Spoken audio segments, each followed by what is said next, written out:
How one man's despair toppled dictators. The story of the Arab Spring. In the quiet Tunisian town of Sidi Bouzid, a young street vendor named Mohamed Bouazizi stood beside his vegetable cart under the blazing December sun of 2010. He wasn't a rebel or a politician or a soldier. He was just a man trying to make a living. But that morning, when a local official slapped him, confiscated his cart, and humiliated him in front of everyone, something inside him broke. Later that day, in front of the governor's office, Bouazizi poured gasoline over himself and struck a match. Flames engulfed his body, but in that tragic moment, his despair set off a revolution that no one saw coming. Imagine this one man's silent protest sparked the downfall of dictators who had ruled for decades. No guns, no armies, just fire, fury, and a cry for dignity. Bouazizi's death spread like wildfire across social media. Tunisians flooded the streets, chanting bread, freedom, and dignity, a cry that echoed across the Arab world. For years, people had been living under corrupt leaders, suffering unemployment, censorship, and police brutality. Now, they had reached their breaking point. Please do well to like and subscribe to this channel if you haven't, as an encouragement for more of this kind of content. Within weeks, protests erupted in every major Tunisian city. Police tried to crush them with force, but the people refused to back down. The president, Zine El Abidine Ben Ali, who had ruled for 23 long years, realized his power was slipping.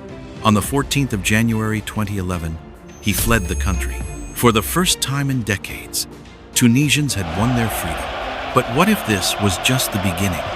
What if one nation's victory became a signal for millions to rise? News of Tunisia's success electrified the region.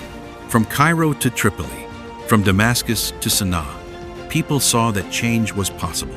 Egypt was next. In Tahrir Square, thousands of Egyptians gathered, demanding the end of Hosni Mubarak's 30-year rule. They chanted, "The people want the downfall of the regime," the same words that had echoed in Tunisia. For 18 tense days, the world watched. Despite tear gas, arrests, and brutal crackdowns, Egyptians refused to leave. The square became a city of resistance filled with tents, flags, and dreams. On the 11th of February 2011, Mubarak resigned. The cheers in Cairo could be heard across continents. But freedom always comes with a price, and not every uprising would end in victory. In Libya, protesters faced a ruthless dictator, Muammar Gaddafi. When demonstrations began in February 2011, Gaddafi vowed to fight house by house. The protests turned into a full-blown civil war. NATO intervened. By October, Gaddafi was captured and killed. The people cheered, believing Libya's nightmare was over, but what followed was years of chaos, division, and civil war. The fire kept spreading, but some regimes refused to burn. In Syria, peaceful protests began in the city of Daraa after schoolboys were arrested for anti-government graffiti. The government's brutal response, bullets against unarmed crowds, turned outrage into open rebellion. What started as protests for freedom became one of the bloodiest civil wars in modern history. Millions were displaced, cities reduced to rubble, and a nation once full of hope descended into darkness. In Yemen, Bahrain, and beyond, people also took to the streets. Each country faced its own struggle, its own tragedy, its own flicker of hope. The Arab Spring was not a single revolution, it was a wave of human emotion that swept across the Middle East and North Africa, shaking the foundations of power. But did the Arab Spring truly bring change, or just chaos disguised as hope?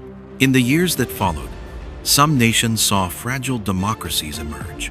Tunisia, despite challenges, held free elections and gave birth to a new constitution. Egypt, however, slid back into military rule. Libya and Syria became symbols of war and instability, and yet something had changed forever. The fear was gone. For the first time in generations, people realized that rulers could fall, that voices could matter, and that one man's act of defiance could echo through history. Think about it. Bouazizi never intended to start a revolution. He simply wanted respect. But his despair exposed the cracks in an entire system of oppression. His fire lit up the darkness of silence that had covered the Arab world for decades. Even today, more than a decade later, the embers of the Arab Spring still glow in protests, in art, in speech, in the belief that no dictator's rule is truly permanent. This wasn't just about politics. It was about dignity, about ordinary people realizing that their voices, when united, are louder than any tyrant's command. And it all began with one man, one match, and one moment that changed the course of history. So, next time you think one person can't change the world, remember Mohammed Bouazizi, the man whose final act of despair sparked the Arab Spring and reminded humanity that freedom, once awakened, never truly dies.